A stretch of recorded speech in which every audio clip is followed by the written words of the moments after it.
Hello and welcome to a very special holiday episode of North 100, your Canadian Highlander podcast. I'm Serge. Joining me as always, I have Jer, Alex, and Liam. This is my own personal hell.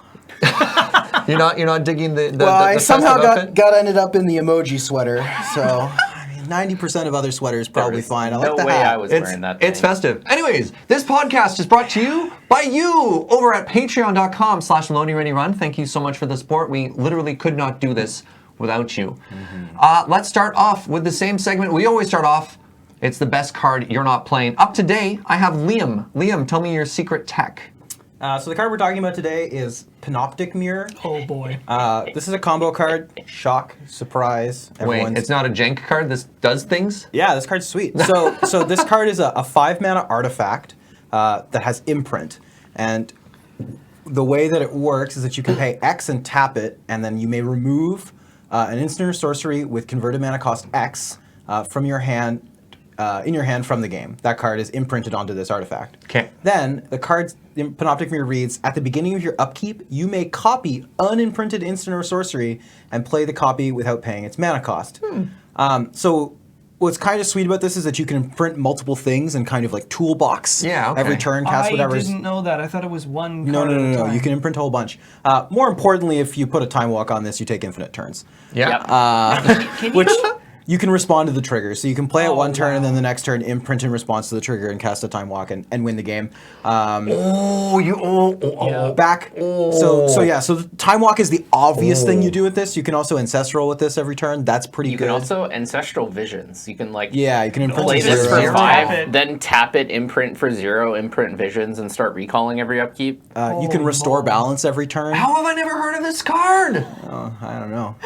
This card's sweet. When you told me you were going to talk about Panoptic Mirror, I thought it was one of those super janky. What's like the Judge's Tower card I'm thinking about? That's a 6-mana one and makes Knowledge the game. pool? Yeah, I thought this knowledge was like pool. an artifact that just made the game suck. No. No. Well, it sucks for your opponent. Because usually. they lose. Yeah, often. So I guess suck in this. Yeah, pardon me. Pretty sure I've played the most of this card than anyone Yeah, else I in think so. Highlander. Yeah, Jer's definitely the one who I heard of it from. Huh. Jer and I then proceeded to go Jer, you have like a Korean one or something. I have, Oh, Mine's man. Yeah. Japanese or something. Why we have would you play a 4. foreign card of a card that has so many words on it? Well, here's the All thing. right. As long as I'm not ghost quartering my opponent, I generally make my plays very clear. Anyone who wants to know what any of my foreign cards do, I tell them. But anyone who assumes they know what my foreign cards do, they're going to get got. I offer to tell them, I offer to give them the Oracle text. I guess so. You're just like, I need a cell phone on the table for every foreign card my opponent has right now because I can't keep track. All right. So just as a What are you putting this card in? Like, yeah. Yeah, so most commonly we've played it in sort of like blue-red combo decks. So you play like this, maybe you play some Splinter Twin action as well. Okay. Generally, since you're playing Time Walks, you don't play it in a Time Vault deck, even though there should be some crossover. You can, obviously, because you don't have to play the card literal Time Walk. I would like Simic Time Walk. You can definitely get it into Oh, what was that green-blue ramp time Cur- deck called? Curb Your Yeah, Enthusiasm. Curb Your Enthusiasm. Yeah, you can put it into that deck. It's just 5 mana, yeah. Yeah, that's what mine looks like. Thank you, Graham. See, look how perfectly clear the foreign version of this card is. I just get it. It has an activation cost. It has an presumably. activation cost and a tap. I can totally remember what this card is. I mean, based it's just almost on better that. to play confusing cards in foreign, because then people will look at them and be like, all right, I need to actually understand what this does. But if you play an English one, they'll like skim it and be like, yeah, I know what this does. And then you're like, all right, response to the trigger on my upkeep, imprint to time walk. And they're like, that's what that card does? And even though they just read it for 30 seconds. Yeah. It's a little I might be unfortunate. guilty of that. So in those blue-red decks that Jared and I used to play, oftentimes you would play, these were the kind of sweet decks where you'd play Time Walk and Ancestral as your 10 points. You'd play like Time Walk, Ancestral, and then Panoptic Mirror because it was insane with both of them. And as a convenient segue, you haven't been able to play Time Walk and Ancestral for a long time. But now you can do it even less. Yeah, I want to keep talking about this actually. So, in other cards and best cards you're not playing, I might not have known all of them, but they'd make sense. Like they wouldn't come out of nowhere at like some corner of magic hell that I've never heard of. Where did this card come from? This card is so my thing that I'm angry that nobody has told me about this card before this moment. You're welcome, Well, Serge. it came from Darksteel Block. As with most sweet cards I know about, and then Crush Highlander with, its originator is Chris Ireland. as far as I'm aware. Oh, okay. But it's like I've never even seen this card in a tournament or in a deck, or I just didn't know it existed. I didn't know Magic as a game could make this card exist. Well, there you go. That means you haven't been rooting through Jared and I's collections at night, which is good to know. But Yep. I mean, I don't know what to tell you, Serge. This card's sweet. You should play it. That's fair. Thank you for sharing this card with me. No worries. All right, to address a very elegant segue that Liam started that I interrupted, okay. there are some points changes for those of you who are paying attention at home. 2 cards have changed. One is Ancestral Recall, our favorite 1-mana blue instant for 1 blue, or a single blue, that says target player draws 3 cards. High Tide's pretty good, too. And the other card that has changed is Time Walk, a 2-mana sorcery for 1 and a blue that says take another turn. So these cards are pretty powerful, you know. Some would say Above average. Yeah, they're a little bit above average in You can power. just say broken. The cards might be a tiny bit broken. They're super busted. And so the points have changed. Council member, would you like to take over the changes and the rationale behind it? Yeah, both these cards are really good. Blue decks have been doing really well, and it's got to the point where very few blue decks are not playing one of these 2 cards. What's the actual change to? Ancestral goes to 7, and Ancestral Time Walk goes from to 6, right? Yeah, Ancestral from 6 to 7, Time Walk from 5 to 6. The main issue was Ancestral, and Ancestral decks have been doing really, really well. And the problem is people have been using their other points in Ancestral decks to play cards like Merchant Scroll for 1 point and Mystical Tutor for 2 points, and both of those cards are also primarily finding Ancestral, so you're basically playing against this triple Ancestral deck, and then they're playing things like Torrential Earhook and Snapcaster to get it back, and I think you're just getting recalled 4 times a game, and it feels terrible. That's the part that was getting me. It wasn't recall by itself, but it was recall Snapcaster recall. How many times can I recast this spell? Recall Jace Vryn's Prodigy recall. And then if you also can do that with Treasure Cruise and with, what's the suspend Ancestral called? Ancestral Visions. Ancestral Visions. It's just, they're drawing so many cards, and that gets it really just hard to becomes beat. super hard to lose from that point. Yeah, people often joke when someone goes turn 1 Mystical Tutor for Ancestral, they're like, oh, you were only drawing 2 cards, ha ha ha. But it's like, well, you're also putting this 1 blue instant that draws 3 cards into your graveyard, and there's a bunch of ways to recur it. So many ways. It's actually still just way better than that. And then if you're playing a green splash, you have access to all the regrowth or Eternal Witness effects too, and then you're recalling, the number of times that my opponents have drawn 12 against me in a game is a non-zero number. Definitely. Yeah, that's definitely the issue with recalls. It's the first recall is hard to beat. But it's very beatable, and those games can be very interesting. But the second and third ones become often make the games feel like non-games. And it's the snowball effect, because once you draw 3 cards, you're more likely to draw more ways to draw more cards, and then the game just becomes. So another important thing to talk about with this points change. This is the first time in the points list history, as far as I know of, that Black Lotus and Ancestral Recall have been the same number of points. It's true. Which is just sort of interesting. There are now 3 7-point cards: Black Lotus, Ancestral Recall, and Flash. Are the 3. So good things come in 3s. Or bad things. But so what's relevant about this that's kind of interesting is when we initially, so Recall was 5 not that long ago. 4 months ago, 5 months ago. Yeah, like you're saying, you could have Recall and Time Walk in the same deck. You could, very briefly. Seems pretty stupid. Right, and so actually, it was actually me when I was on the council. People were like, "Oh, the blue decks are too good. What are we going to do? Maybe we'll point all these sort of cheaper blue points." And I kind of just came to the council meeting and said, "Hey everyone, what if we just pointed Ancestral and Time Walk?" And everyone went, "Oh yeah, okay, that sounds good." And we put them to 6, and even at 6, Ancestral felt really good. Time Walk did go down. It's actually sort of been on a saga of changes. Coaster. Yeah, it's been 4, 5, and 6 this year. 5 multiple times. 5 multiple times. It's the much harder one to balance, I would say. Jared and I were actually talking about this yesterday, where it feels really challenging to evaluate Time Walk in a vacuum because it's so irrevocably linked to Ancestral.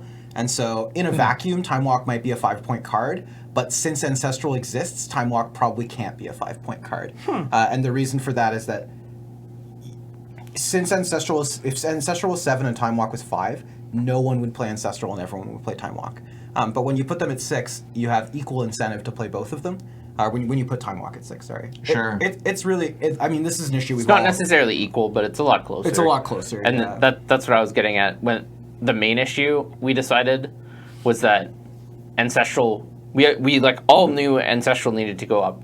Basically, in our discussion, how the council meeting goes is we like have a few key issues, we talk about them, and so we have a pretty good idea of where everyone stands before we actually take a formal vote. And we're having this discussion, and it was pretty clear everyone wanted Ancestral to go up, but I made it clear that like the format would not be in a good place if Ancestral went up and Time Walk didn't go up. So then we had to have an even longer discussion on how we felt about Time Walk. Balance it all out. Yeah. Yeah, it's really awkward. Like Time Walk at 6, I don't want to say it kills certain decks, but it fundamentally changes some point spreads of some decks. Like the Pat Pod deck we've talked about a bunch.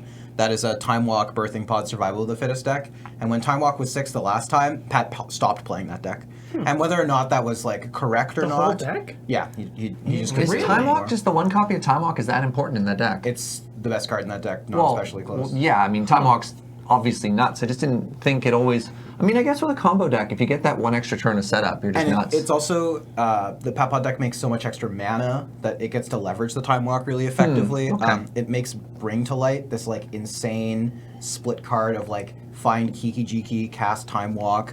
It just does so many things. There's a bunch of other infinite loops that don't require you to get an untapper, where you can like Kiki Jiki and Eternal Witness this Time Walk in the graveyard and take infinite turns. Yeah, okay. It even just sets up 2-turn lethals, where you like have kind of a motley crew of Yeah, leaders, yeah, and yeah. you like get in Time Walk, and your opponent like maybe makes plays that assume that you're not Gonna killing kill in you that at that turn. and Yeah, then but you're like, die. I'm not, but I actually got 2 turns. Yeah. Okay, fair enough. Shall we move on to today's theme? Sure. Any last yeah. comments on the points changes? Yeah, we had one more okay. vote, which pardon me. we'll publish sooner. Serge, you'll like this. All right. We're having progress on this one. We also Oh, tell me it's fast spawn to 0. no. Damn it! Don't be ridiculous. What? That That card's never won. It's insane. It's really never good. won. that it's not doesn't mean fair it it's 0, should though. be 0. All right. What? Tell me your. We voted on Madcap Experiment. Oh! It 3 people wanted it to go to 1. All right. Tell me about Madcap Experiment. All right, so it's a 4-mana sorcery, 3 and a red. Reveal cards from the top of your library until you reveal Platinum Empyrean. Put that card onto the battlefield, and the rest on the bottom of your library in random order. And then win the Madcap game. deals no damage to you. Yeah. Your opponent has to face and then down you or have an gates at 8/8 in 8/8 play. for the rest of the game when all you have in your hand is counterspells. That is the Oracle text It's of a- Madcap Experiment. It's a one card All right. combo. I'm going to be the dissenting opinion here because this is incredibly biased. No. This card shouldn't go to 1. Oh, And I'm just saying we voted on it. All yeah, right. All right. But you're saying it in a way that very clearly indicates that you think it's insane that it's I not think it's 1. insane and it should be 1. I don't think it's insane. I was just saying what the card All actually right. does. All right. Fair. All Like right. nobody's casting this card to put anything other than Platinum in I'm play. not disagreeing with that statement, but like That's Mono all I Red said. already wins a lot of tournaments, and you want to make that deck better? Yes. No, I want Oh. people to be able to play it. You mean like Green White Aggro that won this Monday? That deck, you want that deck? to Did be no better. Robin But win? nobody actually plays it. Like the one tournament he played it, he won. Yeah. But like All right. Alright. So All right. Madcap stays 0. Highly contentious card. contentious. it was super close. All right. The vote. All right. Fast spawn to 0.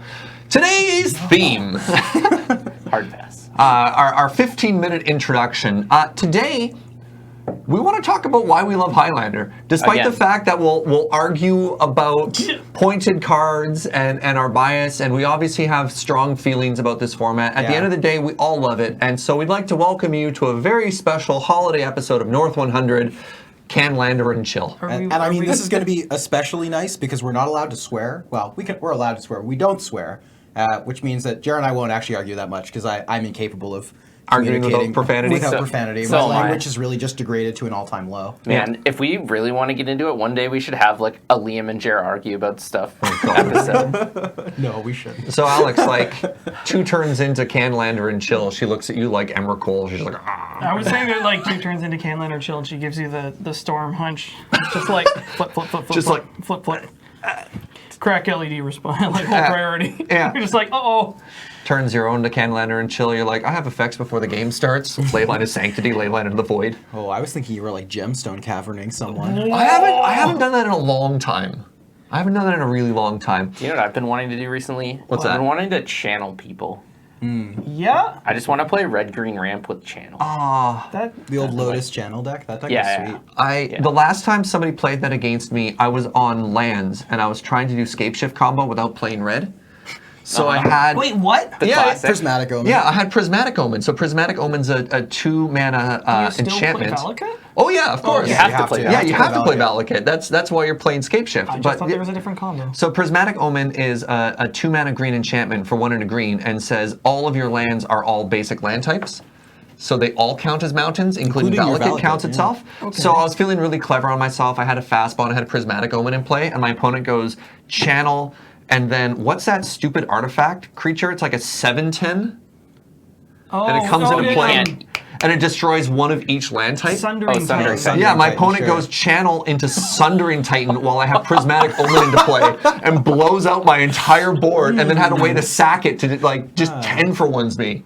Powerful The old magic. quintuple Stone Rain. Yeah, and I was like, are you kidding me? I have had some of the worst blowouts in Magic ever playing the lands deck when I'm sitting there, I'm trying to set up fast spawn Zern Orb, and then my opponent's just like, Mind Slaver you, sack all your lands, and I'm just like, come on! Serge, I don't mean to be mean here, but Yeah. you looked at Scape Shift and you said, man, this is a really powerful card. It's like a 1-card combo. Yeah. You don't need anything else. And you thought to yourself, you know what I should do? Make this a 2-card combo. Add a second thing to the mix Because here. you can't win unless you have both in play. Yeah. But you don't want to actually play red in Yeah, the lands I deck. actually agree with you. Like, Like, that's the hard part. the 4-color Scape Shift deck I played is like bug with red lands in it Like sometimes. the only if you want to include red in any fun lands deck, you're basically forced into like Seismic Assault or Yeah. Vorbrigmos Enraged. That's the only way to get value out of red, unless you start going to Gamble. like really niche. Yeah, Gamble Gamble's is is fine, okay. but It's insane. It's You a gamble for life from the low. But it's a gamble. No, it's not. You so- gamble for life from the low. no gamble, rather- no future, man. I'd rather just play Entomb. I'd rather play black and just But then put, you get 2. Por qué no las dos? Yeah. I agree with you, Serge. I think that's largely true. I actually played lands this Thursday. No way. Yeah, Pat lent me red, green, splash, blue, black lands. 11 point. Sure, I wasn't gonna bring that part up, but and it was sweet. It was like base red, green. We were like seismic assaulting. That was the point, and also molten vortex, which is similar. Yeah. And then the blue splash was for like some pointed cards. One of them too many pointed cards. You want to know the best reason to play blue in lands? What? Trade routes. I wasn't playing that one. No, man, trade routes is the hotness. That card is. So you play Trade Routes, Moloku, and Oboro Oboro, are 3 blue effects that let you go infinite with Fast Bond, depending on what your win con is. If it's recurring a landfall over and over, that's the hot tech. Anyways, tell me about your deck. You're splashing blue for The gifts and Yeah. intuition. Yeah. The intuition somewhat erroneously, but that's okay. And then the black splash was for like demonic tutor, and then it was kind of sweet. We were playing Leovold, Emissary of Trest on the old double splash. Sure, why not? That card's nuts. It was really good, and I had Green Sun Zenith in my deck. Pat said that he put the deck together like he had been wanting to play it for a while. And like it was super cool. Like I did a bunch of fun stuff. Also, the other reason to play red in lands is you get Punishing Fire, Grove of the Burn Wells, and I actually set that up more than once. I was going to say, that's hard to set up, and the return you get in Highlander isn't quite the same return you get in Legacy on that combo. Oh, bro. You know how you could set up Grove of the Burn Willows and Punishing Fire? Gamble. Gamble. You can't win, Serge. I'm sorry. But you can also entomb Punishing Fire. Exactly. Oh wait, but then you don't have. But then you're playing Gamble, red. you cannot lose. It's Yeah, you're good. already playing red. It's good or better. I can cite many examples of how I've lost with Campbell. Yeah, it was okay for me, but it wasn't insane. So I went Fair. I went 1-3. I beat.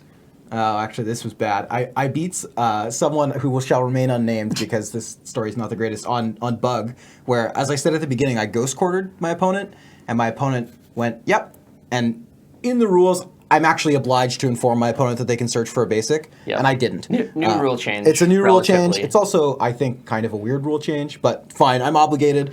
Sorry, what? Yeah, so I ghost quartered my opponent, Okay. which normally would kill one of their lands, and then they would get to go search for a basic. Yeah. And what I'm supposed to say is, hey, you can search for a basic if you want. Okay. And I didn't. Basically, I I know my opponent pretty well. I was pretty sure that this person knew what this card did. Pretty sure they've played the card. Oh, I'm certain they've played the card. Okay. And my opponent just put the land in the graveyard and went, yep. And I was like, all right. And you They said, clearly don't No- want to. They no just ba- don't want to Set search. mine Well, they just have no basics in their deck. Well, But you as the ghost quartering player are now obliged to tell them they have a choice to find a land. So anyway, we play the entire match, and I assemble Ghost Quarter in both matches, like Ghost Quarter Life from the Loam, where Ghost Quarter is just acting as strip mine. And then after the match, I find out that no, like my opponent had basics in their deck. They just weren't searching because they didn't realize. Oops. They just like forgot what Ghost Quarter did? Yeah, and I'm supposed to tell them, so it is my fault. So I won that match, and then I had the unfortunate points issue. That's actually that's part of the rules. It's now part of the rules. You have now- to tell them. Yeah, like cards like Settle the Wreckage, Path to Exile, Ghost Quarter. Whenever one of your cards presents your opponents with a choice, you're now required to make them aware of the choice. Yeah. That you're not allowed to assume they have said fully no. read your card and know they're allowed to take an action. Yeah. So It's a relatively recent rule change. I'd say probably 3-ish months ago, but it was like around the time Settle the Wreckage came out. Like they say, deserted but not uninhabited. Do y'all have some build-around cards that you've been meaning to put in a deck, but you've just never gotten around to it? I got one. Oh, all right. Tell me. Her name's Glissa the Traitor. I've wanted to play Glissa for so long. All right, here's maybe a dissenting opinion. Yeah? Why wouldn't you play Glissa? No, that's not what I'm going to say. I think she's just good. I don't think she's a build-around card. Yeah. I don't think you have to do anything with artifacts. I just think, like, in a bunch of metas, 3/3 First Strike Death Touch is, like, real good. Like maybe you just play the Executioner's Capsule or something. Yeah. Or, like, Nihil Spellbomb. That's what I was thinking about. Like, I looked at this card, I was like, you know, I want to play this with, like Nihil Spellbomb, maybe Executioner's Capsule. Perilous Mirror. Yeah, that's probably And just then you becoming, get your workshop in the deck. Yeah, that's and probably your becoming a 6 bad swords. deck. But yeah, maybe I'm just supposed to build Yeah, like deal. Golgari aggro and jam this in and not have any artifacts. Or maybe just use it, like maybe you get a trigger off this once to get back, I don't know. If you play your equipment GT or that something? got Yeah, blown up. yeah. Like Exactly. it's already above the curve in Yeah, terms like of like for- power, toughness. The card we're keywords. talking about is a legendary zombie elf for, oh my god, she's a zombie too? Oh, yeah. She gets in Zombie Lander. How do we not know? I have some research to do. It's Zombie just Watch 2017. black, green for a 3/3 with First Strike and Death Touch, which Yeah. means she wins combat Yeah. Yep. against almost everything. Yeah. You know what else is fantastic Yep. with this card? Court of Calling. Oh. Right?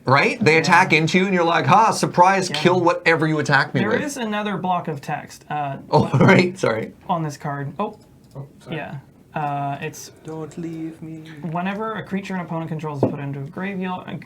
Whenever a creature an opponent controls dies, you may return target artifact card from your graveyard to your hand. Pretty good. So, like, if That'll you kill have- something, you get to yeah. regrow an artifact. And notably, they you can sack get back something. artifact creatures, too. Yeah. So if you're playing, like, Porcelain Legionnaire in your Or, like, aggro deck, Solemn or, like, Simulacrum. Solemn in a value deck or Mid-range. Yeah. something, yeah. You're like, Solemn. Why are you playing Solemn, Serge? You know what? So, like, this sort of reminds me of what I've been trying to do with Zombielander, because, like, that deck, I don't know if it works as a tribal deck yet, because it's just, like, so thin on 1-drops. I wonder if maybe I could build, you know, like, a Golgari aggro or maybe even mid-range deck that has zombies as, like, a very gentle sub-theme. Like, a bunch of good zombies or ones that have, like, self-contained abilities. And not go like too hard into the. So we're talking like Abzan zombie mid-range. Maybe. Yeah. I think just 2-color would be good. Like 3-color is super cool. I wonder how many artifact zombies there are. 1. It's Tide Hollow's color. That's There's- one of the big there's reasons I also- want to play white. Yeah, I was gonna say I There's think there might also be more than one. Metallic Mimic and Adaptive Automaton. Yeah. There those there zombies. is. Wow, Tidal Scholar is just a zombie. It doesn't Yeah. have any other. It's not even a zombie construct? What the heck? Just No. a This zombie. doesn't make any sense. That's very Don't even bizarre. worry about it. It's an Ethereum zombie. I wonder if that kind of deck building strategy could work for vampires as well. Like there are a Yeah. couple of vampires that have like pretty sick self-contained abilities. What's the 4-mana one that transforms? Oh, Bloodline Bloodline Keeper? Keeper. Bloodline Like that Keeper. card's That card's- insane. that Yeah, card's that card's really really good. I was also thinking of like Captivating Vampire. Which one's Captivating Vampire? It's Like- like you tap a bunch of vampires and you get to steal stuff. Yeah, and it Yeah. also lords all your vampires. Yeah, and it also is a vampire lord. It's I a like 3-mana, the 3/3, red black 3/3. like Falconwrath Aristocrat and what's the 4-mana 3/3 that like pings and steals Olivia stuff? Valderrama. Olivia Valderrama. Like those cards by themselves are nuts, and they see Olivia's play real and good. stuff. Alex, I've just been throwing up on the screen any like Golgari zombie that I come across. Don't forget about Jared. Jared, Jared, go Greenwich Lord. What? Like, Did you both do the same zombie yeah. bit? What? This was Mac. Just I don't know why he had. What deck was he playing this in? Do you know what I was? I don't know. Yeah, Goblins? I didn't even know this was No, not Mac in deck. Goblins. He's splashing double black, double green in Goblins. That man has played Birthing Pod in Goblins before anything's possible. That's- Hold on, let's go back to Jared. What is this card? I don't think I've ever seen it It's before. green, It's kinda green, cool. black. It gets +1. It's a 2/2. It gets +1/+1 for each creature card in your graveyard. It's technically pronounced Gerard, but everyone calls him Jared. Okay. Go Greenwich Lord. And he has an activated ability: 1 black green, sacrifice another creature. Okay. Each opponent loses life equal to the sacrificed creature's power, and you can sacrifice a swamp and a forest to return Gerard from your graveyard to your hand. So 4 mana, 2. Yeah, he's like. Yeah, probably bigger It's almost certainly bigger. So this card goes into the Highlander self-mill deck. for sure. I mean, You laugh, I have a list. You have Grim Flair, like. It's Jared's list. Yeah, maybe. I played it on Moto a little bit when I was streaming. That deck I is don't know, so like- much fun. It was maybe- really fun to play on Moto when I didn't have to mechanically Oh move man. my graveyard. It was awesome. I don't know. Maybe I build a deck that's like zombies, introducing Tarmogoyf. The art on this card. What is a Marrow Marrow Chomper? Chomper? 5 Well, mana 3/3 with Devour. That's a mechanic I haven't Devour seen in a 2. while. Yeah. even When it enters play, you gain 2 life for each creature you devoured. This card is not good. That's no bueno. Just OTK people. How? But you can sacrifice any number of creatures. You gain life. Yeah. Yeah. So we just play Abzan. We go like, No, we want them to lose life. We don't care about our own life No, total. no, Life here's is a resource you can leverage. okay, we get Well, I our assume you have Sanguine like an Bond, aristocrat in play. or our Sanguine Bond, and then No. we just play like We're not playing EDH. Secure the Wastes on end step. We untap and play this thing, and we gain like 10 life. They take 10. We have an 11/11, That's okay. 13/13. I want to go back to the question. Build around. Build around is such an interesting like concept for cards, Highlander. or maybe like I've wanted to revisit Suites of Enchantress for a cards? long time. I haven't played Enchantress in a long time, and Theros was printed since the last time I did. I hear that was good for enchantments. I just got all the cards to play Enchantress. So Did you really? I'm gonna play that deck soon. Oh man, how are you gonna win? Because that's the hard part. I don't know that Jared has an answer to that question. So I've tried Win. I've tried to win on Enchantress a couple times. One of the classic ways I won with it was actually Palancron, because you already have Sarah Sanctum, so you can make infinite mana a lot more reliably than a lot of other decks. You want to just give a TLDR on that deck? On Enchantress? Yeah, like what when you say Enchantress, So Enchantress is an archetype that plays around cards that are called Enchantress. So the first one was Verudian Enchantress. There's also Mesa Enchantress and a couple other ones. Enchantress is presence. Enchantress is presence. Yeah, and what an Enchantress does as a thing that's not actually a rule but has a commonality is whenever you cast an enchantment, you get to draw a card. So what the archetype classically is you play a lot of very, very, very cheap enchantments, for example, Wild Growth. And if you have an Enchantress in play, you get to do 2 things. One, you get to ramp mana off of Wild Growth effects, and finally Sarah Sanctum, which is kind of like Tolarian Academy, but for enchantments. So you get to add white for every enchantment in your deck. And in In 2, play. in play, pardon me, oh my goodness, in your deck, in play. And then secondly, you're drawing a ton of cards, so you're producing this huge card advantage and this huge mana advantage over your opponent. The problems with the deck is how do you win, and how do you stay alive as your game plan doesn't really interact with your opponent? And there are some defensive enchantments you can play to try and get there. like Periphery Nose. Solitary confinement. Yeah, exactly. Grass. There's all these things that affect your opponent attacking you or being, blanking their removal or their ability to target you with stuff.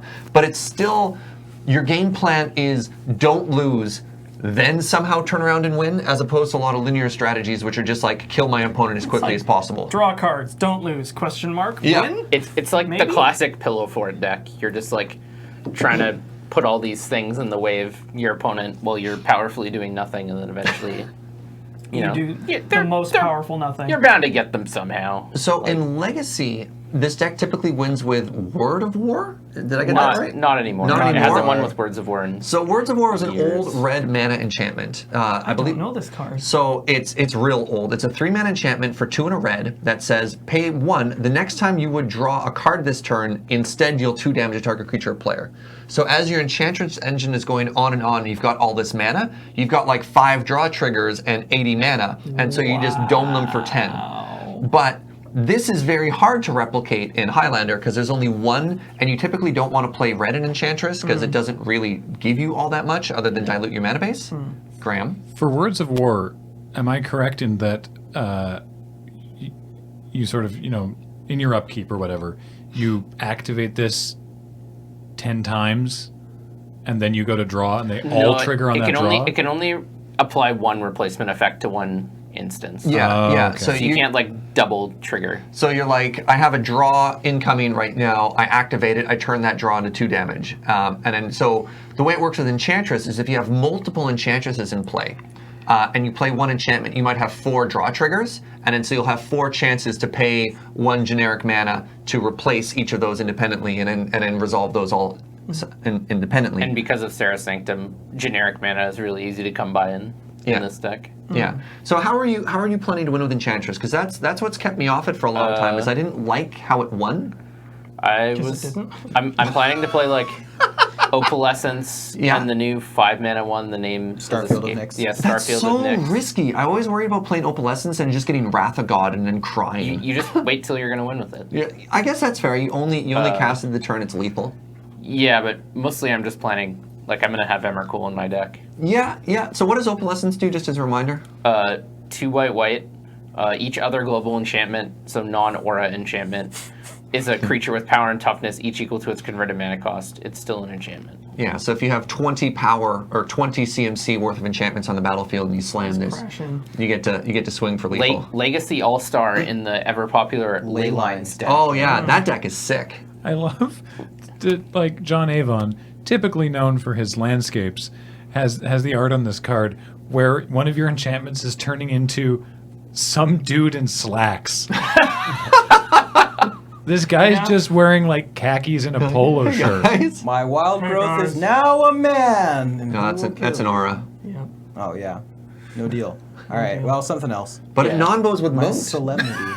That's so weird. Yeah, as I said, we're not. This deck, you're not that worried about winning. Hey, You're just- Judge, how does this card interact with humility? No, don't do it.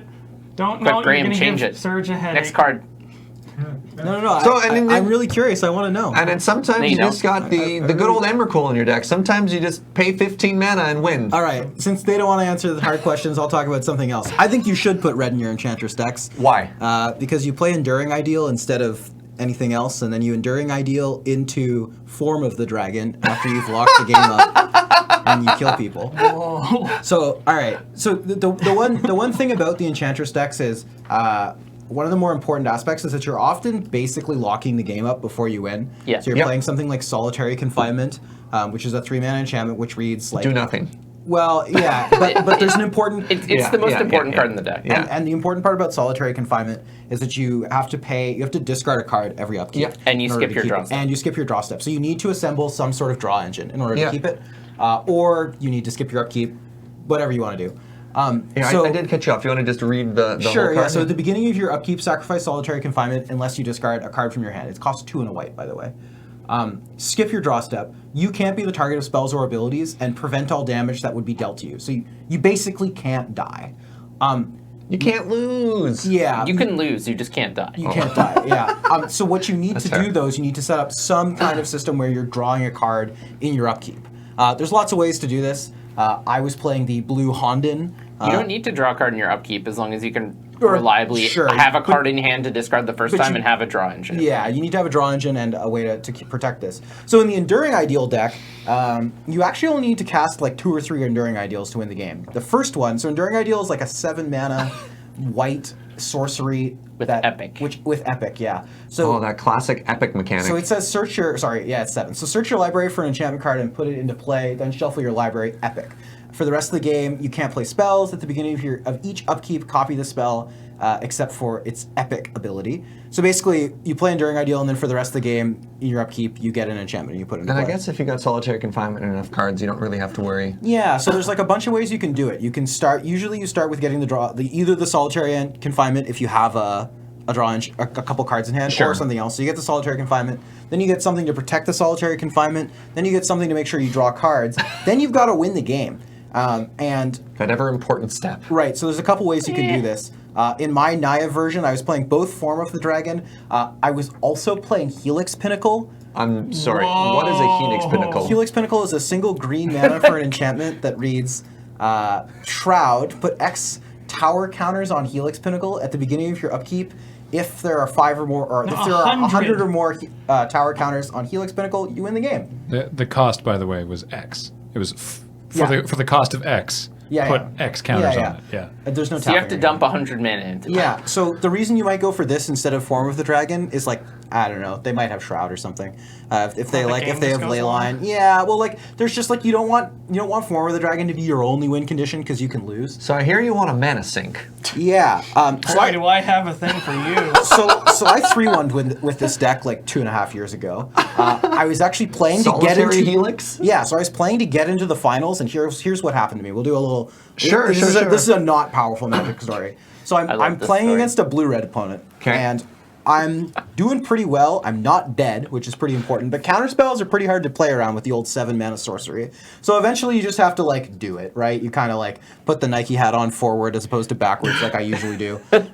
And you just like play your Enduring Ideal. So I do. And then my opponent does the most frustrating thing I've ever seen. Oh no. They just think. And they're like, all right. And I look at they have like 5 cards in hand. Presumably one of them's a counterspell. And they go, yeah, that's fine. And so I go get my first enchantment. I forget what it was. It's not important. Then on their turn, they play Glenelender Archmage, which is a 3 and a blue for a 2/2 flyer with Persist and Flying. With the activated ability, spend 1 blue mana, sacrifice Glenelender Archmage, counter target non-creature spell. Oh dear. So this is negate on a body. It gets 2 negates. So does Enduring Ideal cast the spell every turn? Oh, It puts a copy onto the stack. onto the So stack. you're super screwed. Well, I'm not that screwed at first, right? It's like, okay, this is annoying. It's going to counter 2 of my Enduring Ideals, but like, my opponent does have to provide a counterspell every turn. Not any 2. The 2 they want. Sure, but the thing is, if they let the Enduring Ideal resolve, I get to go get anything. Yeah. So I can get rid of this potentially. Yeah, okay. I got outs. I didn't have outs when on the next turn they untapped and put Splinter Twin on this. Wow. And then every turn for the rest of the game made a Splinter Twin copy of Glenelender Archmage, not legendary, you'll note, and sacrificed the copy to counter my Enduring Ideal. And then I died eventually. I don't actually remember how. I don't think I conceded, but I mean, yeah. Knowing you did not concede. No, I was ardent with rage, though, you could say. That's Just like, powerful dirtle. yeah, it was really So the tragedy of our years. a build-around card I've been meaning to bring back recently to get off the Enchantress train a bit is a Food Chain. I played it to reasonable success earlier on in the year. I've never built like a dedicated Food Chain deck before, so I built a dedicated Food Chain deck and actually 4-0'd, then lost in the finals, then never played it again. Talk about Food Chain really quick. So What's Food the card Chain's do? 2 and a green for an enchantment. Yeah. It has an activated ability. Remove a creature you control from the game. Add X mana and any color to your mana pool, where X is the room creature's CMC +1. +1. And the mana can only be played to cast creature spells. Now, why is this good? Because we got a quick question from Graham here. I'm just saying, whatever plane this is on, those are the maggots. Please cremate me. Like, that's a grave, tough right? but fair. Well, it might be Those things a are the dung size pile. of a dog. It Yeah. might be a dung pile. You don't know. They look like walruses. So this card is good because they printed the cards Mist Hollow Griffin and Eternal Scourge. And these cards are functionally the same in this deck, but they both read they can be cast from exile and they cost some amount of mana. So you exile them, get their CMC +1, and then cast them again. Yeah, so Go you infinite. have arbitrary large amounts of mana and any color to cast creature spells. Okay, so what do you use it for? So we have 2 cards in the combo.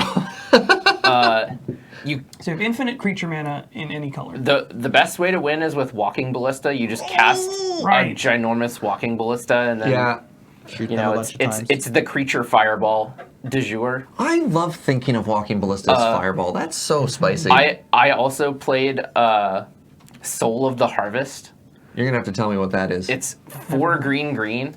Whenever you cast, maybe whenever a creature enters the battlefield. Enters the battlefield. Enters the battlefield, I want to say. Oh! Whenever another non-token creature enters the battlefield under your control, you draw a card, and it's a 6/6 trample. You get May infinite draw a mana, card. and then you can... Oh, May, that's important. You Yeah, don't it is. You have don't to just deck die. yourself. Yeah. Yeah. Yeah, so I played this card as a draw engine for the deck, because if you have it in hand and a food chain in play and one of the food chainable creatures, you get to cast this and then rip your deck. Yeah. Rip your deck until you find the Walking Ballista. So it's just another way to the ETB get Walking Ballista. I also played Craterhoof Behemoth in case Walking Ballista got exiled. I was also playing Natural Order to be able to Natural Order for Soul of the Harvest. Yeah, or this deck was such a pile. So you want to go back? You want to go back in the good old days? Were you playing Vela? I don't know. I don't remember her no. epithet, but that was the old win condition, right? That's the legacy win condition. I just think in Highlander, it's too much of a do nothing. What's Vela? Yeah, I don't know that card. Vela's 6 mana. Yeah.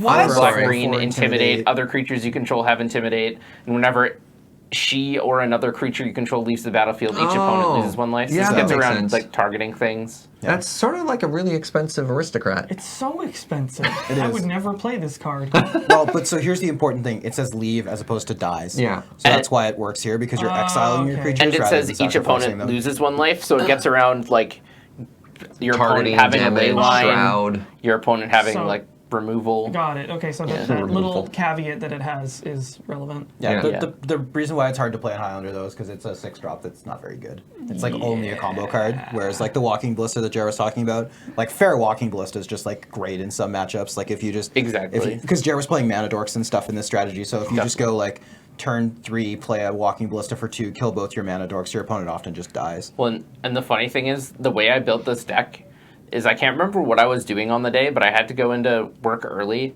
so I just brought like 300 cards with me, and like I was doing want a work, deck by the end of but this I was day. also just like pruning this Highlander deck throughout the day before the tournament, and so it was definitely like not my finest work, but the deck was super fun and like did probably much better than it should have. So I want to revisit that card. I don't have a builder on card, but there's a deck that I've been thinking about that I probably don't own a lot of the cards for. Maybe this would be one that Serge was interested in. It's Go on. like I want to call it Rakdos Affinity. This sounds like a Surge card. Yeah, yeah. Because, I'm like, with you so far. Okay, think of this. It's like the cards you have in the deck are like, what's the red-black planeswalker that's for 3? Ready. Yeah, Ingenious you Iconoclast. get Daretti. Yeah. You get Pian Kirinalar. Yeah. And this is the deck that plays like Shrapnel Blast and Galvanic Blast and stuff like that. I've put those. And, I've like- put those in an Esper version of like the affinity list. Just played these red cards for value. Yeah. No, I was playing blue-red and I splashed the black cards specifically for ones you're nailing there because that's some hotness. Grixis. But keep going. Oh, Grixis. like, I'm sorry. There's a bunch of little cards. It's like you can throw in the aggro guys like because there's a sort of an aristocrats theme to it. So you could play Disciple of the Vault Oh yeah. and You know, Ravager. a card I love now that came out in Kaladesh as well, the Scrap Heap Scrounger. Yeah, that's the That card's stuff like that. so good, so good. Get Glaive Fiend in this deck. What's a Glaze oh, Fiend? I've always yeah. wanted to play that card. Glaze So Fiend. every time I sleeve up a black version of Workshop Weenie, somebody suggests Glaze Fiend. Yeah, and 1 and a black for a 0/1 with flying. Doesn't seem very good. But whenever another artifact comes into play under your control, it gets +2/+2 until end of turn. You know why I never played this card? Why is that? I can't cast it off Workshop. Yeah, I actually think that this deck doesn't play Workshop. You can pay But- 1 mana of it off Workshop. Yeah. But I mean, why? Is there some way to go infinite with this card? Oh, if you do that, you had that combo where you're casting Ornithopter over and over and over, but you're already winning it's with pretty that. bad. Maybe? I don't know. There's Is another there like one. some artifact that bounces itself? There's an artifact similar to this. I think it's called Salvage Slasher. This is one I've never heard of. Don't know this. Probably pretty bad. What is a Salvage Slasher? Yeah, it's 1 and a black for a 1/1. It gets +1/+0 for each artifact in your interesting. graveyard. It's Less good, obviously, Not still so I fun. wish it had evasion. If it If it had, had evasion. Well, but there's actually, speaking of which, there's like other cards that got printed in Kaladesh, like the 3/1 that you can sack artifacts to make it indestructible. that card is so good. That Aetherborn? Syndicate Trafficker. Syndicate Trafficker is really like is that card. Like you see the really direction good. the deck's going. Yeah, you're basically like a mid-range. You're an aggressive mid-range deck with an artifact sub-theme. So Yeah. you're probably playing all the artifact lands. You're probably playing some of the. Your points are like Mox double Mox. Mox something. Strip Mana mine. Crypt. I'd probably go Mox Crypt GT That seems good. Yeah. in a list like this. Just really fast starts and a really powerful equipment. You could even make this Mardu splash white for Stoneforge. I thought about that, and you're right because like it gets more options. But I thought that like for a deck like this, keeping the mana base simple. You could even probably play Blood Moon in the 2-color version. Yeah. Oh, that's hot. So my issue with Glaze Fiend is you have to be either really aggressive or you need to constantly be able to refill your hand. Which is the thing I worry about this, because you have one turn where you might be able to hit them for like 6 with it. Yeah.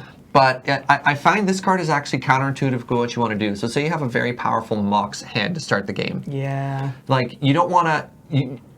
If you have that fast of a hand, you don't want to play Glaze Fiend on turn 2 and then turn 3 drop all your fast mana to pump for like 6 and have turn 5 on turn 4. If you have a Mox, you can play this on turn 1 off of Mox and then just like play 2 things the next turn, hit for 4. That's still really good. Graham, can you look up Cloudstone Curio for me? I don't remember what this one does. This card is really works. popular. I've never understood clan. Yeah. Like, Oh why no, do people like this card? non-artifact. They thought of everything! Well, let's see. No, you could still... Oh, no, you can't. Can't bounce. Yeah, it's 3 mana for an artifact. Whenever a non-artifact permanent comes into play under your control, you may return. I know what another other deck permanent I you need to control play that shares soon. a permanent type with it. Yeah, because they thought about Mox for this specifically. Mox, Ornithopter, Memnite. They're like, no, we can't just print a 2-card combo. Cloudstone Courier would go infinite with Mox, Pardon me. and you would just get infinite mana with Yeah, them. I need to play Druid Tribal again soon. You keep talking about it. I haven't Guilt Leaf Archfiended somebody in a while. Yeah. Wow. I don't know. I played Glaze Fiend. Serge, you and I actually fairly early on in my Highlander career played one of the more memorable matches of Magic I've played, where we were both playing Affinity. You were playing like the Workshop Weenie Esper Affinity. Yeah, but you deck, had and a weird Tinker version. Yeah, I was on Tinker Aggro, obviously. Yeah. You're like, so I'm playing this aggro deck, except I'm also playing like 7 12 drops in case I had hit two. Tinker. I had 2. I had Sphinx of the Steelwind and Whitesteel Colossus in my Tinker deck. Dang. Hey, we were playing for 3-1. I lost, but like, I don't know, I was like potentially gonna make some money back with this deck.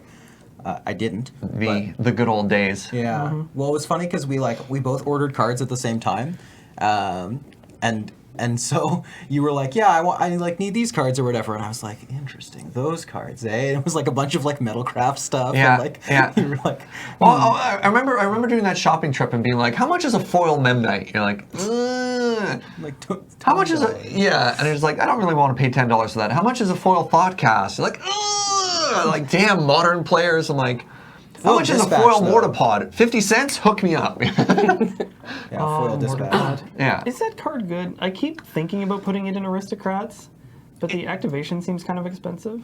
Yeah. It has an equip cost. Yeah. Yeah, it costs 2 to equip, which I think is kind of Yeah. the killer here. I have won games with it in decks that probably shouldn't be playing it. Is probably the Like, best it's way I can maybe- describe this card. It's maybe better than it looks. Mortarpod is 2 mana for an equipment with living weapon, so it comes into play with a 0/0 germ token attached to it. Yeah. And the equipped creature gets +0/+1 and has sacrifice this creature and it deals 1 damage to a creature player. And it equips for 2. So if you think of it as a 2 mana, 1 damage burn spell, That does not sound good. right? That's kind of the tough part, because the It's a equip... 4 mana, 1 damage burn. No, because it comes with a germ equip. All right, so sure. you get the 1 damage for free. Yeah, the hard part is Like the nut play here is you get like Bloodghast or something. I mean, I guess that's the nut plate, but the Actually- problem... Go ahead. All the sweet plays I want to make with this cost so much mana. 'Cause Yeah. It's like, if you get like reassembling skeleton, it's like, sweet, I can pay 4 mana. 4 mana a turn to hit you for 1. Mortipod is, I know, I've come so close. I've played it before, but so this is the reason you play this card. 1, you want to deal 1 damage to things. 2, you want to blank your opponent's removal spells. So those are the cases you like it. The cases you don't like it are, I have a creature and I'm beating them to death with it, and Mortipod is equipped on this creature and it does nothing. Yeah. Like, I've paid 4 mana to cast Mortipod, deal 1 damage to opponent, put it on the threat I want to protect, and they don't actually have a removal spell. Whereas if this was an aggressively costed piece of equipment, my opponent would just be dead. So I've invested all this time in War Gear. Pardon me? Sort of- Yeah. Yeah, I'm sort of unrelated. Does this combo with Death Touch? Yes. Yes. Dang. Because it says the creature deals the damage. Pretty hard. Yeah. In standard, the combo was Basilisk Collar, Mortar Pod. Basilisk Color, Basilisk Color Pinger deck.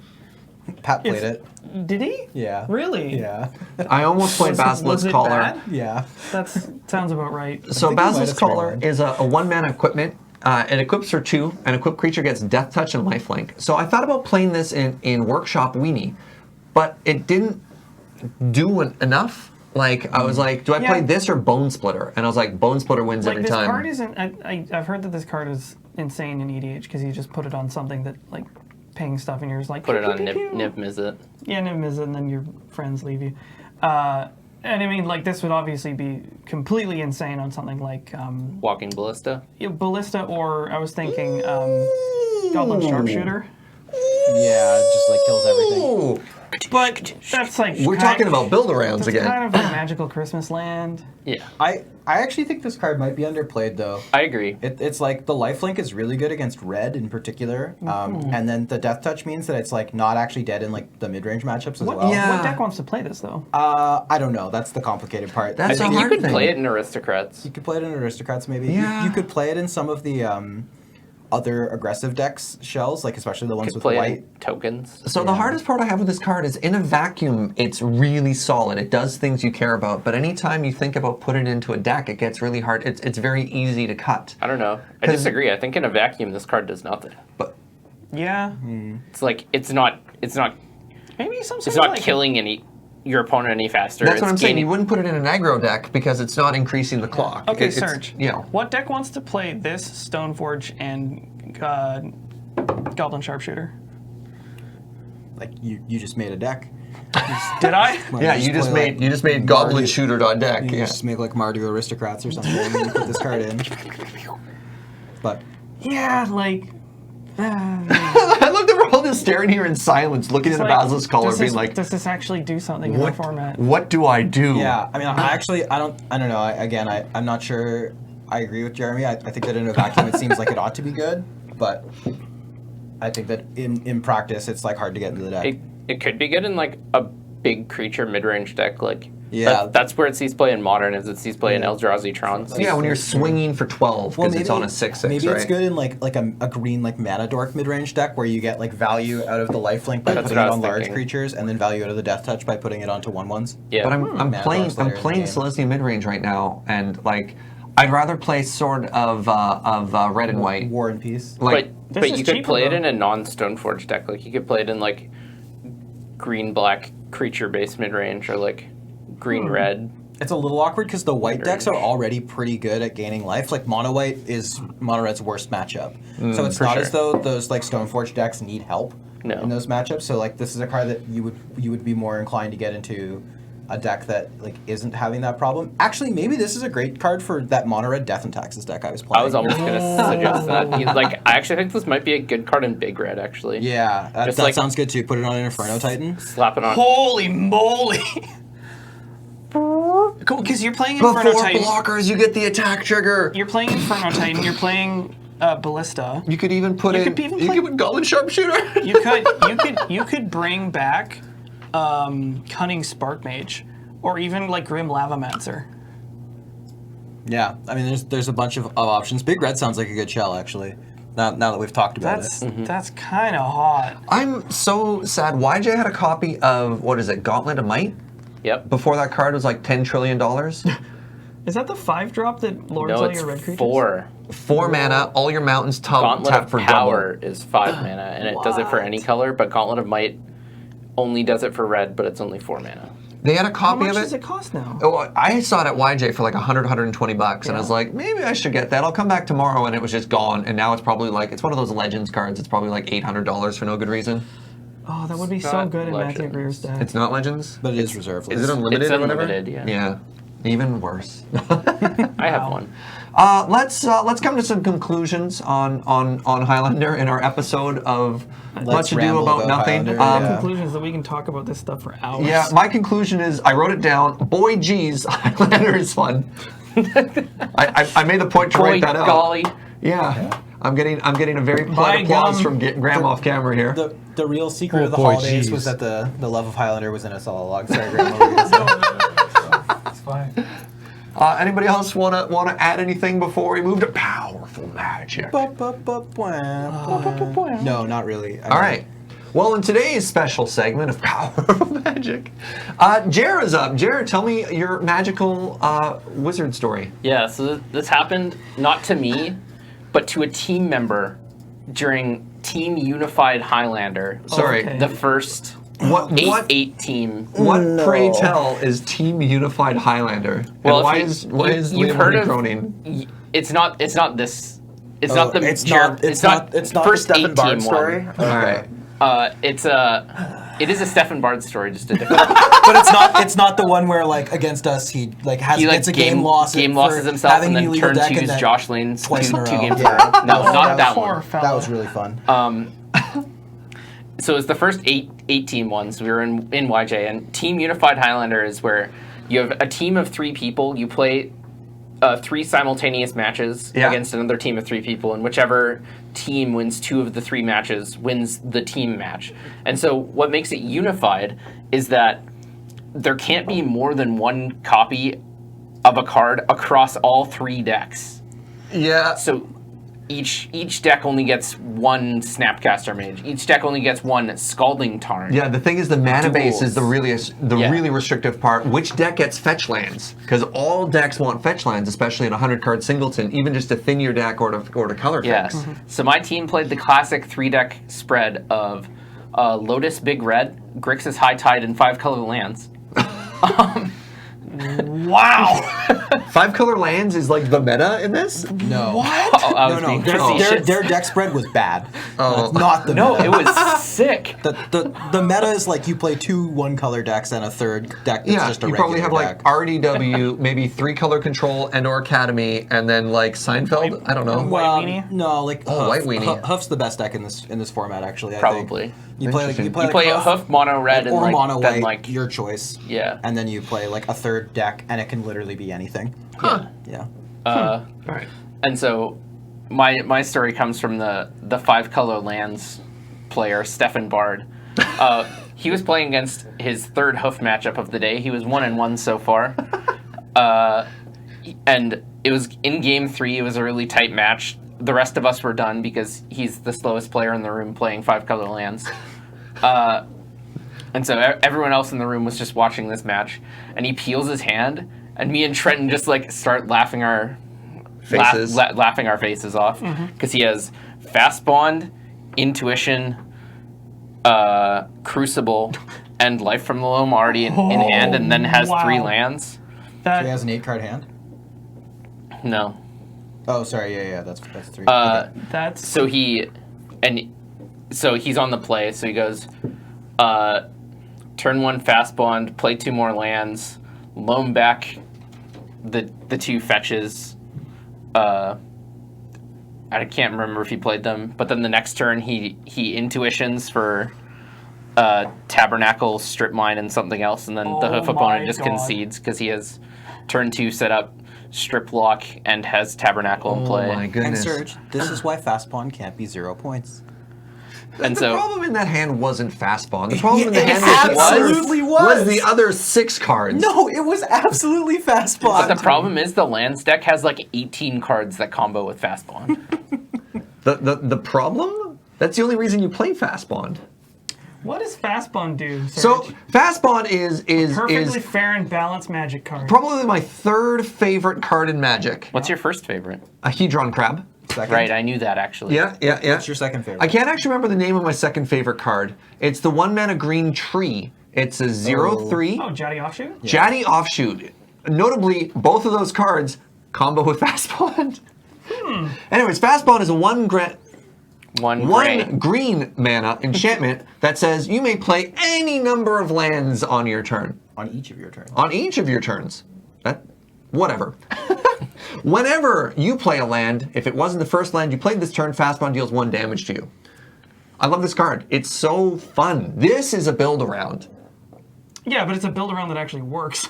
Well, no, I've never won a tournament with it. Really? I don't think a player has won a tournament with it. When was the last time Fast Bond won a tournament? I can't remember. Exactly. But I was about to say challenge accepted. Fast Bond is 0. No. I'll play it. The problem, the problem with Fast Bond at 0, and I don't want to be too much of a Debbie Downer, is that this card is Serge is correct. This card is not good when you draw it late, but when it's in your opening hand, it's the best card in the format. It's not even the best card in the format. It's so insane. It needs so much support. No, it doesn't. What's the best thing you can do with fast bond? Play Kill 3 them more on turn lands. 1. Surge. You get to This play reads 3 more 1 lands. green, lands in your hand are Moxes. I have Better than that. I have never seriously. I have. No, but we're not like decks aren't going to become fast bond decks. Decks are just going to put fast bond in to hope to high roll and draw it in your opening hand and cast that's 4 the drops on problem. turn 1. It's not that the fast bond decks are too good or would be too good with fast bond. They're at just 0. going to be like It's that fast the bond other turn decks 1 that true name now- go. Yeah, it's the other decks that now just get to free roll fast bond. This is the biggest axis of points just changes. That's the most important. Is 0 to 1 and 1 to 0. Is No, big. Sorry, I dude. understand. All right, And perfect. now I'm sad. Oh, I'm sorry. Tell me your magic story, Jer. He did. I It's did. over. His opponent killed his opponent. So Stefan Bard, the really slow player, won a game in like 30 seconds because they just like saw what was happening. the They dream. saw it The strip natural mine, tabernacle, Yeah. crucible, light from the loam, and they were just like, All right. That's yeah, beautiful. we're never winning. Okay. So, All right. Well, let's thank you for your powerful magic story. Thank you for crushing all my dreams of a world in which fast bond could be 0. So I want to talk to you, those of you at home, really quick. As our festive sweaters may have very subtly hinted, the holiday season is upcoming. Yeah. And this may have an impact on your regularly scheduled North 100. This is going to be our last normal episode of North 100 of 2017. And so we thought we'd dress up. So thank you so much to everyone watching in our we didn't do a full year, but for a wonderful 2017 season of North 100. The support has been tremendous. The questions on Twitter, the comments, the feedback, everything has been unbelievably positive. So thank you so much for loving our show and letting us keep doing this because it's super cool. A reminder that this show is brought to you over at patreon.com/LoadingReadyRun. We couldn't do it without that support. So your support, your feedback, your love, your positivity has all been so great. So thank you so much. And we'll see you all in 2018 when we keep doing this. Have a happy New Year, happy holidays. You're all wonderful. Make some decks. Make some decks. May you live in magical Christmas land. Woo.